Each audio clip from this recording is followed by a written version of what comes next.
Welcome back, listeners, to another episode of The Snake Pit. I'm your host, Son of Bat, and today I'm joined with Son of Phantom, and we're going to be talking about a very strange movie. A movie that, believe it or not, is a part of the View Askew universe by Kevin Smith, and that is Vulgar, released in 2000 by Brian Johnson. And it has a bunch of the cast, and we're going to dive on into it. It's a weird one, and hope you guys are going to stay for the ride. So, what did you think of this movie? Weird, right? Really weird movie. I going into it, I thought it was gonna be a lot worse than it was. It was actually a well-produced movie, in my opinion. Had a lot of interesting homages to like different styles of movie, and like still actually was scary in a few parts. Like it was a surprise. It also retained that like View Askew type, humor, like the Clerks humor, the Jay and Silent Bob humor. It retained that dark, sarcastic wit. And for those of you who don't know, this is like a dark comedy slash rape and revenge movie, and it's so weird. Like a quick rundown of the plot before we like break into what we actually watched. It's about this guy named Will Carlson, and he's like a 30-something-year-old loser who lives in this rundown shack in Jersey, and he's a performing clown for children's parties. No one takes him serious. His own mom treats him like shit, and Understatement. yeah, says some crazy shit to him throughout the whole movie. And then basically he gets an idea after like the clowning business isn't going right. See, it's so hard to describe this, but basically he wants to branch out and actually get work because the clowning thing isn't working, and he suggests that he'll go in before the stripper of a bachelor party as like a sort of like clown in like drag, kind of screw with the groom and everyone, and then the stripper would come in. But the first time he goes to do this, he ends up getting gang raped by this guy and his two retarded kids. Oh my god. Oh, it's like Deliverance with a clown. Like, I swear to God, like it's just brutal.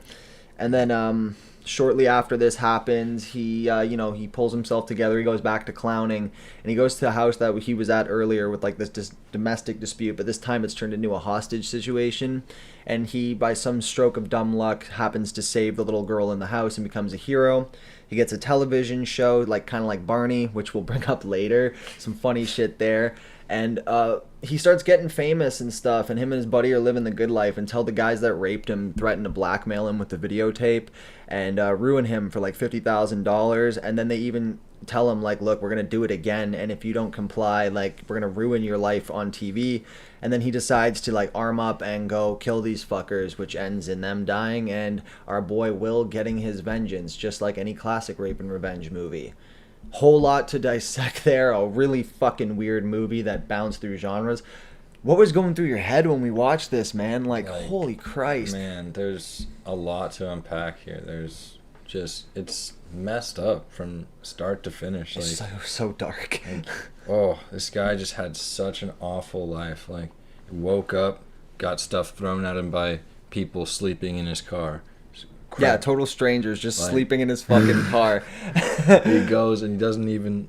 He's such a nice guy to everyone, and he just continuously gets shit on and shit on and shit on, and his own mother like calls him a coward at multiple points. Like, she makes a really good joke about how she should have taken that trip down the back alley when she was pregnant. God. He should have aborted him in the first Holy shit. The first 20 minutes of the movie, and you're like, oh, damn. And, this guy just has it rough, like, the whole time. And, man, it's going through, I kept so saying, much. I kept saying watching this movie, it's like the early 2000s Joker arc. It's like this is in a parallel universe. This is the Joker movie we got. And I find it hilarious that Kevin Smith is the one who produced this with his love of Batman and stuff. This is almost like his Joker movie to some degree. Guy gets shit on by everyone. He's a clown, and then he fucking gets his revenge. Fucking brutal. I couldn't help but also think there was a lot of parallels to other rape and revenge movies that don't really fall in horror, but like also are in the genre. Like, and they even brought it up that the two brothers, the two brother rapists, are basically like kind of like copies of the Rednecks from Deliverance, and it did have a very Deliverance feel. Like, it was a fucking brutal, uncomfortable scene, man. It just went on. And it's a really long scene. It's not even just rape too. It's like psychological torture, like force feeding him alcohol. The room is like spinning. The color filters are like, it looked like a Saw movie. He's got like lights in his eyes the whole time, and like the way they showed him how he was like super drunk. They like force feed him like 2 bottles of vodka. Like 2.26s. Holy shit, man. It was just a brutal... And, like, that's why I'm saying this movie didn't really fit a genre specific. Like, at times it felt like a Kevin Smith comedy, like, a 90s nihilistic comedy. And then it just went like, instantly. Now it's a horror film. Yeah, now it's like really messed up torture scene. You see this scene in this... Yeah, the same guys later in the movie, they have a dude strapped up in like a hostile like predicament. Like, he's like, you never really see what happens. They imply they torture him with a blowtorch. And the dad, like, fuck, I even brought this up a couple times. The dad, the main like rapist guy, he reminded me of like fucking Frank from Blue Velvet. Like, the way he would just be like almost foaming at the mouth and just being like a fucking rabid dog, just saying the craziest, most unhinged shit, and then just delivering acts of like crazy sexual violence on people. Like, it was brutal. Like, and then it went, before even the vengeance happened, you get this big gap of like, oh, it's a comedy again.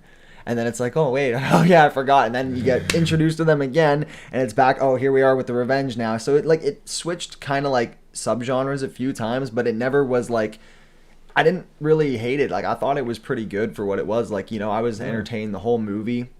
For you guys, I think we brought it up earlier, a lot of the View Askew universe cast shows up in this. I mean, Brian O'Halloran plays Will. So you guys don't know, Brian O'Halloran played Dante in Clerks. Brian Johnson, the guy who directed the movie, he is the real-life inspiration for Randall in the Clerks movies. Kevin Smith plays like a gay TV executive type guy who was fucking hilarious the whole movie. This guy was saying the funniest shit. Like, he's like there, he goes to his assistant, and what was he? They were talking about Barney or some shit. Like, oh my god. Oh, man. He's saying he gave him the idea for Barney, and he's like, you gotta go on this. You gotta go on this TV show for Flappy the Clown. If you do, and then he starts saying no and starts rejecting the idea, and he just starts singing the Barney theme song out of it. It just like bugs the shit. So and he's like, funny, I swear, dude. they didn't even say Barney, but like they said this song. They did the I love you, you love me, and then they also did the it was like, oh, you remember that option where you passed up on that big purple fucking idiot, and we're like, oh shit, like this man made Barney. And it was like hilarious, man. Like, he was great. Jason Mewes shows up as like a heroin dealer / gun fencer, which was hilarious because this guy is Absolutely just funny. Oh my god, he's in it for like so little of the movie, but he fucking was so funny, man. Like, the guy's always hilarious, especially in his earlier stuff, and this was just no different. Like, it was Jay, just not his Jay, and he was just like, he has these guns that he sells to one of the guys, Brian Johnson's character Sid, and he's just there. He's like, yeah, man, like, they don't have any bullets, and they got these things that go on the end of them, and the guy's like, yeah, a silencer. And he's like, yeah, that's what he said, man. Like, they silence the bullets and stuff. It's pretty cool. And by the way, you want to buy some skag? It was like so fucking funny. And even Brian Johnson's character, I could totally tell this guy is who the inspiration for Randall is in Clerks, because the quick, sarcastic, bitter shit he would say. Like, my favorite part is when Will basically suggests the idea of being like the X-rated party clown.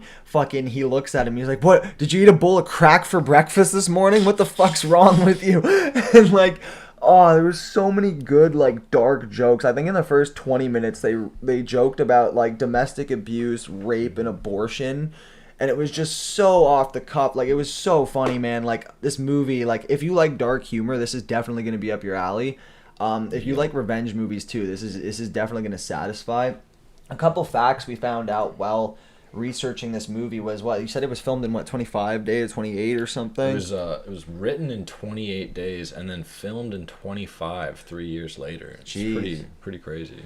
Yeah, and this was written in 1995, so this was probably around the same time as Clerks. And a funny thing, too, for any of you guys who know Clerks, the very beginning of that movie, there's a bumper that comes up for View Askew Productions, and it's a clown in drag walking by before the logo falls. That is this clown in this movie. So yeah, I said it before, I'll say it again. This movie is in the same universe as Clerks, Dogma, Chasing Amy, Jay and Silent Bob Strike Back. Like, this is there, but it is so different. You're like seeing Jay's dirty side hustle, seeing like some dark stuff. Oh man, hilarious. It was so good. I definitely, I rate, it's gonna, like, the second this review is done, I'm gonna put the DVD in the shelf with the other movies like Death Wish, Savage Streets. Like, it fit that vibe of, like, it's not 100% a horror, but it's totally a revenge movie through and through with, like, dark comedy throughout the whole thing. Yeah, no, I remember this is something I've seen in video stores for years, and I had no idea how to pinpoint it.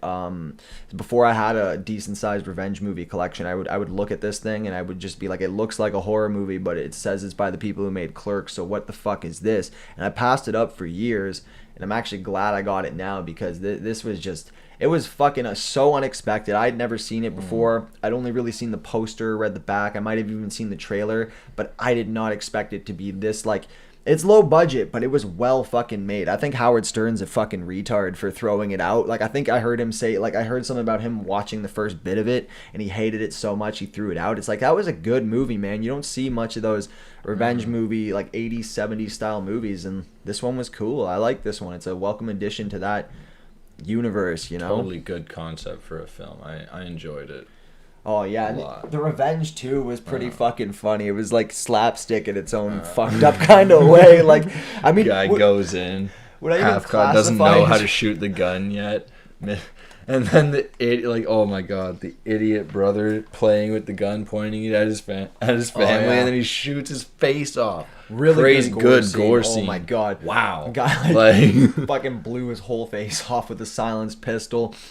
And yeah, no, but this movie though, if you guys are like, you know, View Askew universe fans, I don't know if I can solely recommend this to you just for the fact that, like, I don't want to sound like a pretentious asshole or anything, but I'm not too sure if the audience for that movie would cross over to this one. I mean, like, not a lot of people know about this one, first of all, and I mean for good reason. And it's pretty fucking dark. Yeah, it is very dark. Like, it's like, you know what it reminds me though? It reminds me of the original ending for Clerks, which it's on the special features for all the DVDs, but the original ending of that was supposed to be Brian O'Halloran, the guy who plays Will in this movie, Vulgar. He closes up shop, but instead of it ending like normally, a robber comes in and just shoots him in the fucking face. Damn. So, like, that matches the same dark energy kind of this in a way, but, like, Vulgar pushes it to a fucking vulgar level. Oh, yeah. And, but yeah, I don't know if I could recommend this to someone who's like a fan of those, because I mean, I don't know how many comedy fans are super into horror. Like, you know, it obviously crosses over, but this is like,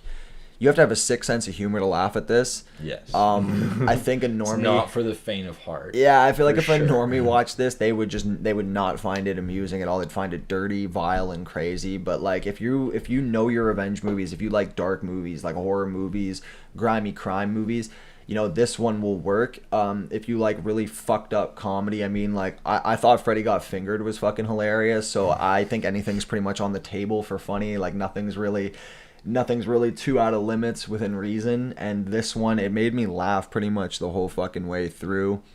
It had some really funny comedic moments, and that, like, it made it watchable, you know? Like, I thought it was gonna be a lot shorter than it was, have like a lot less dialogue, and just not be... I thought it was going to be horrible, and it was horrible for the parts that it was. And but horrible in the sense, like, it was purposely horrible in the scenes that were supposed to be horrible, as opposed to being a shit movie all around. Exactly.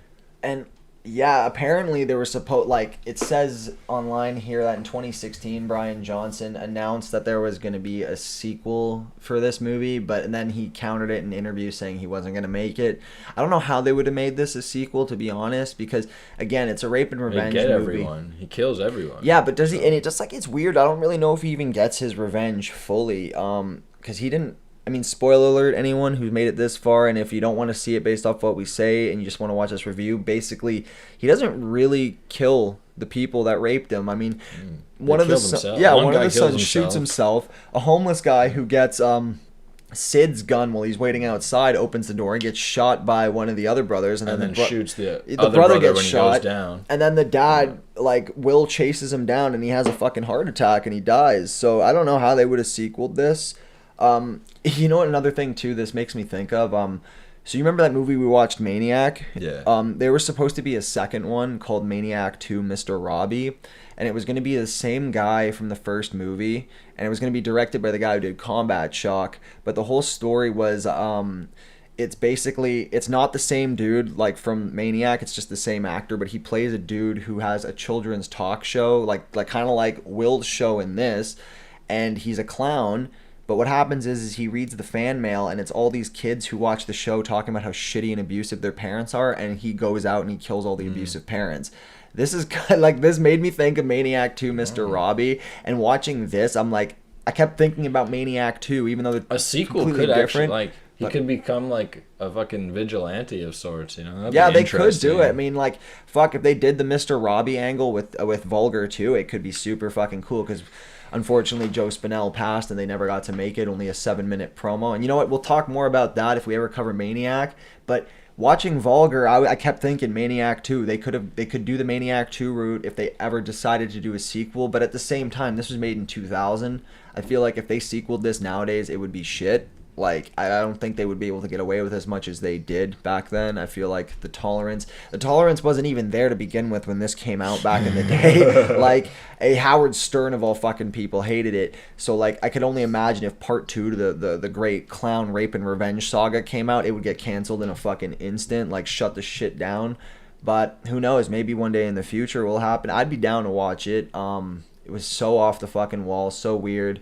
What would you rate this on a scale, like, for out of 10?